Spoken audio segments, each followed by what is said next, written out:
Okay. So you don't live together. Whose house is this? I'm not sure, honestly. Then how did you end up here? Because this is where my child ended up, and I'm going where my child goes. Police respond to a late-night domestic disturbance call made by a highly intoxicated woman who claims she is being threatened. However, upon arrival, officers quickly discover there is no actual crime taking place, just a messy logistical dispute between unmarried ex-partners at a friend's house after a night out. If you're ready to see how a totally avoidable argument over a ride home transforms into a booking photo and a felony charge, do me a favor and smash that like button, because I really need your help with this one. All right. What's going on? I just want to leave. I want to be left alone. Okay. With my kids. We can file a civil dispute. He can hire an attorney. I can hire an attorney. Okay. Are you guys going through a divorce or something? Or? No, we're not going through a divorce. We've never been married. I just want to move on. Okay, so do you guys live together? No, sir. Okay. So you don't live together. Whose house is this? I'm not sure, honestly. Then how did you end up here? Because this is where my child ended up, and I'm going where my child goes. How did you... Okay, so... Because this is where he was placed to be with his friends to watch a fight tonight for the UFC. I'm not sure of any further details. Okay. Other than that. Okay. I'm a criminal. I'm never saying you're a criminal. Yes, sir. I'm not saying you're a criminal. I just want to take my kids and go home. I don't want to deal with this anymore. Okay. This is my buddy's house, who we came to stay. Right. And she's fucking unhinged. I don't feel safe with her and my kid. She came and up. I mean, she's calling the cops. And I'm like, why would you do that? You've already called the cops over at our house in Palmore. You're doing it again. She's so. What's the reason of the argument? No, nothing. Literally, came here. And this is my buddy's house. I said, we're not driving all the way home. No. We're coming here to go to sleep. And she fucking lost it. And she says, videotaping me. I'm like, you can videotape me all you want. I was like, I didn't do nothing. My buddy Blake owns this house. He's a UPS driver. He said to drive here. This is my car that I drive every single day, and I have my children's... 28? Go ahead, I'm just talking to my dispatch. Yes, sir. I have my children's Quebec, full-on Foxtrot Kilo, from India 13. Go ahead, you're good. 24/7, you know, our doctor's appointments, our hospital appointments. He's a What's your special name? needs child, Eliza Harris. Copy. Do you have ID on you? No. How did you get here then? It's in my wallet. How did you get here? I rode with him. Wait, you rode with him, Yeah. but now you're wanting to leave. Mm-hmm. Have y'all been drinking tonight? I didn't know that there was any problems until we were at the lodge and we were watching this fight that I didn't even know existed. Gotcha. I'm a sports fanatic. I don't really care Okay. if there's a fight between anybody, so I don't mind sitting there and watching it Gotcha. happen. But then as soon as the bartender started to... Started to what? I don't even know how to make this, like... I don't blame him. He's a wonderful, wonderful... Your kid is calling you. Yes, I understand. Oh, okay. And she always interrupts. Oh, okay. Excuse me, I'm talking right now. The constant interruption from the sidebar and the back bar, or whatever they might call it, that has a lot to do with it. Was it like the bartender But if hitting on that's her? I mean, I don't think that's really a problem. If Was the the bartender bartender- hits on me, it's not really So a the bartender crime, was you know what I was mean? flirting with him. Well, I'm not saying that. I'm saying that there's no crime whenever the bartender flirts with me or if the bartender flirts with him. There's no crime there. No. Correct? No. That's. So then what's the problem here? I don't know. You called us. I called you because he told me to call you, and then I laid the situation to rest. So I'm just trying to go to rest. You know what I mean? So whose house is this? I'm not really sure. This is one of his people. I don't associate with Leesburg. Yes, sir. Okay. You mind if I just say hi to your kids real quick? Yeah, absolutely.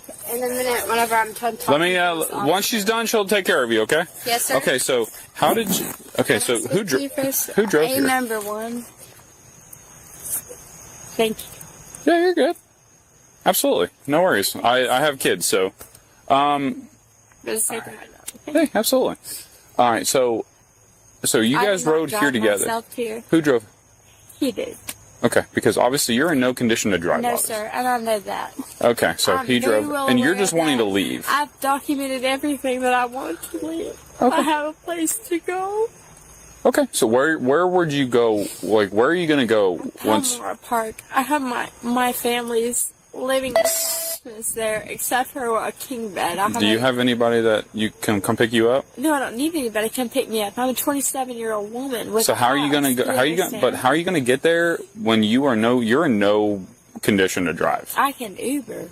You're going to Uber with grown your. women people do. Okay, You know what I mean? I was trying to make it easier for you. Yeah, if you can make it easier on me, then. Well, if you think Ubering is going to be better. If Ubering is an option, I want the best, safest option for my children. Okay, yeah, obviously Uber, they are good. Absolutely. Absolutely. I don't want to. So if you want to take care of your daughter, myself. yeah, absolutely. So let me go talk to him real quick, and I'll be right back. All right, hang tight.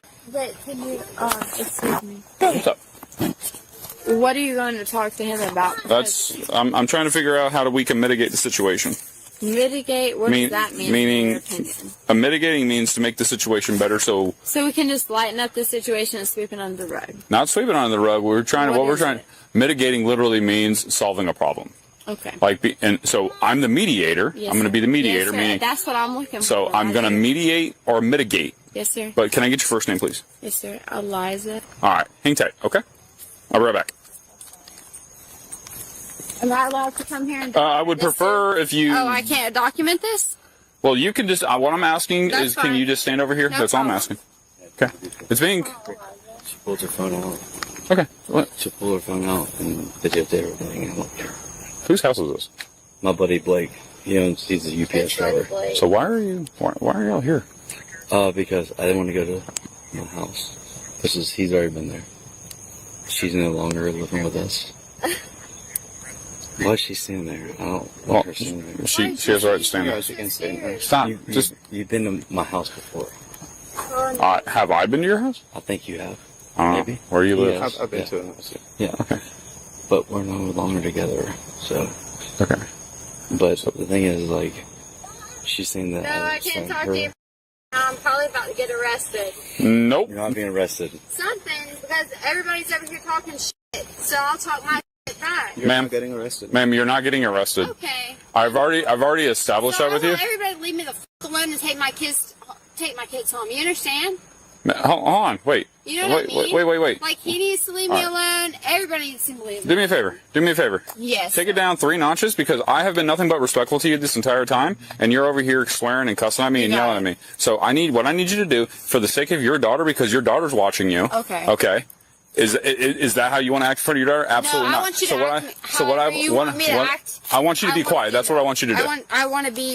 Everything's being documented. I want you to be quiet. That's what I want you to do. Stand by. I've already talked to you. I'm giving an opportunity to him to talk to him. Yes, sir. All right. Sounds good. Yes, Do me a favor. Just sit on the back of your car. Okay. Yes, sir. Liza, I don't want you to be. No, I need you. The cops. Look at me. For no reason. Look at me. Talk to us. Hey, Yeah. stop talking to her. Yeah. Stop talking to her. Okay. You guys are making this way worse. You got a kid right there. You got a kid right there. Okay, Yes, that is not how we act in front of our children. Correct. Are you I'm calling? gonna take my son. Whoa! Ma'am, you are putting. Get the fuck out of my way! I'm gonna take my goddamn son. All right. Stop it, Liza. Stop. I'm gonna take my mother son. Stop. I'm gonna take my goddamn son. Get back. Have you lost your mind? Get back. Have Get you back. lost your goddamn mind? Have you lost it, mother? All right. Hey, stop. Stop. You. Nope, I lost her. I can't wait. I need you to back up. That's what I need you to do. We're 10-4. We're detaining the female right now. Stand by. Detain the female. Liza, what the? I haven't done a thing but try to grab my son while you've been trying to cause shit. Stop. I'm not doing shit. Don't fucking touch my son. Well, you're being arrested right now. Okay, bro. Oh wow, big fucking deal. All right, we're gonna have to direct book. Is that you? No, I need you to back up. If You not, got you're it gonna on be arrested. video? You got it on Back video, up. motherfucker. Back up. Back it up, motherfucker. Back it up. All right. Get up. Back it up. Back it up. Back that shit up. Stop. Back it up. Stop. Back it up. Stop. You're making it worse. I'm not making a mother thing worse. I ain't done a damn fucking thing wrong. All right. You Well, know, I am committed a crime. yeah, you did. You just battered the law enforcement officer. How? Yeah. How's that? You literally pushed me in my face. I pushed you? Yes. You big motherfucker, I pushed you? Well, get in the car. Oh my God. Get in the car. Oh my God. Get in the car. Stop. Well, when Get you in the want me to car. Stop. Get in the car. Can you relax? No, you need to get I in the know car. that you're hard about having your ass beat because you're a big dude. But calm down. All right, stop. All right. Yes, that. Everything good over there? Yeah, we're good. Everything's fine. Thanks. Everybody's good. Most action he's gotten in a long time. Let's break down the legal and behavioral chaos of this encounter. To fully comprehend the sheer magnitude of the dysfunction on display in this incident, we have to look far beyond the physical scuffle that ends the video. What we are witnessing is the catastrophic collision between alcohol-induced emotional dysregulation, the complexities of family law, and the modern sociological trend of outsourcing our interpersonal conflict resolution to the state. This is not just a video about a woman making a poor choice. It is a comprehensive case study in how a fragile ego, stripped of its rational filters, can force the legal system to intervene in the most destructive way possible. To unpack this, we must examine the situation through the intertwined lenses of jurisprudence, psychological unraveling, and the sociological burden placed on modern law enforcement. From a foundational legal perspective, the officers responding to this call are walking into a jurisdictional nightmare known as the civil standby. When the police arrive, they are immediately faced with a stark reality. No actual crime has been committed. The woman called 911 claiming she was being threatened, but the investigation quickly reveals that the only threat was to her sense of control. The parents are unmarried, there is no formal custody agreement mentioned, and the dispute is purely logistical. In the eyes of the law, this is strictly a civil matter. Law enforcement officers have absolutely no legal authority to act as roadside family court judges. They cannot arbitrarily assign custody, nor can they force one parent to hand over a child to the other simply because one party is making a scene. Their sole legal mandate in this specific moment is to maintain the peace and ensure that no imminent harm comes to anyone involved, especially the minors. This brings us to the critical legal concept of the community caretaking doctrine and the massive liability of child endangerment. The woman repeatedly insists that she just wants to take her kids and leave. On a normal day, a mother leaving a house with her child is an absolute fundamental right. However, the legal landscape shifts entirely because of her severe impairment. She is visibly intoxicated, she admits she cannot drive, she has no identification, and her plan for shelter is incredibly vague. If the police officer simply stepped aside and allowed a heavily intoxicated woman to wander off into the dark with a child, or allowed her to wrangle a child into a random Uber without verifying a safe destination, the officer and the department would assume a massive legal and moral liability. The officer is not keeping her there to oppress her. He is legally bound to ensure the child is not placed into an environment of immediate peril. By offering to mitigate the situation, essentially acting as a temporary armed social worker, the officer is trying to build a bridge between the civil nature of the dispute and the safety requirements of the state. The situation abruptly escalates from a civil mediation into a criminal offense due to a severe misunderstanding of a lawful detention. When the officer tells the woman to sit on the bumper of the car and be quiet, he is issuing a lawful command to secure the scene. In law enforcement, establishing physical boundaries is crucial for de-escalation, especially when dealing with unpredictable, impaired individuals. The moment the woman decides she is above this boundary, ignores the command, and charges forward to grab the child, the officer is forced to physically block her. At this exact second, she is lawfully detained for scene safety. When she chooses to shove the officer in response to that detention, she crosses the highest legal threshold in the encounter. Battery on a law enforcement officer is not a charge that requires a closed fist punch or a severe injury. The statute is designed with an incredibly low threshold of physical contact.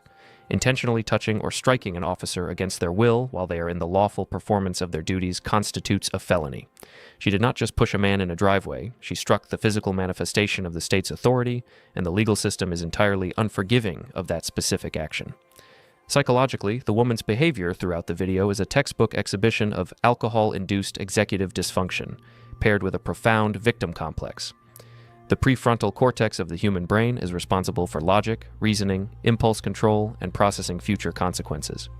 When saturated with alcohol, this part of the brain effectively goes offline, leaving the primitive emotional centers to pilot the ship. This is why the officer's incredibly calm, rational attempts to explain the concept of mitigation simply bounce off her. She is cognitively incapable of processing his logic, She is operating purely on an emotional loop. She feels slighted, she wants control, and she wants her child as a prop to re-establish that control. Furthermore, her decision to call 911 in the first place reveals a highly manipulative psychological tactic known as the preemptive strike. People with severe emotional dysregulation often use the 911 system not to report emergencies, but to control the narrative of a dispute. By calling the police first, she was attempting to officially establish herself as the victim before the officers even arrived on the scene. She assumed that whoever makes the phone call automatically gains the allegiance of the arriving officers. When the officer arrived, assessed the situation objectively, and failed to immediately take her side against her ex-partner, she suffered a massive narcissistic injury. Her reality, the one where she is the helpless victim being wronged by everyone, was challenged by an objective observer. Unable to cope with this cognitive dissonance, her frustration turns into outright aggression toward the very person she called for help. We also have to examine the psychological concept of the hijacked maternal instinct. The woman repeatedly uses her status as a mother as a shield for her terrible behavior. She weaponizes her children, screaming that she just wants to take her son, as if the biological title of mother grants her absolute immunity from situational safety or police commands. This is a severe cognitive distortion. A healthy maternal instinct prioritizes the physical and emotional safety of the child above all else, which would mean stepping back, calming down, and letting the officer safely resolve the dispute so the child is not further traumatized. Instead, her ego hijacks her maternal role. She views the child not as an independent human being who needs protecting from the chaos, but as an extension of her own ego and property. She is willing to instigate a physical brawl with an armed police officer mere feet away from her child, permanently traumatizing him, simply to prove that no one can tell her what to do. From a sociological perspective, this body cam footage serves as a grim reflection of the breakdown of modern community structures and the incredible burden placed on contemporary law enforcement. Historically, human beings lived in tight-knit communities, extended families, or deeply connected neighborhoods where disputes of this nature were handled peer-to-peer. A messy argument after a night out would be resolved by a family member stepping in, a trusted friend taking the keys, or a community elder mediating the peace. Today, that social fabric has largely disintegrated. We have become incredibly isolated, and as a result, we have entirely outsourced our conflict resolution to the state. We literally call armed government agents to settle arguments over who is taking which Uber home. This places police officers in an impossible, paradoxical role. Society demands that police officers be tactically proficient crime fighters, yet simultaneously expects them to possess the nuanced skills of a marriage counselor, a child psychologist, and an addiction specialist, often all at the same time, at 2 a.m. in a dark driveway. The officer in this video does a masterful job of attempting to wear the social worker hat. He speaks softly, he validates the presence of the children, he explains his thought process, and he tries to broker a peaceful exit strategy. Yet, the sociology of the situation dictates that when you invite the state into your private life to solve your problems, the state brings its rules with it. The woman wanted the police to act as her personal customer service representatives, but the state only operates through the mechanism of law.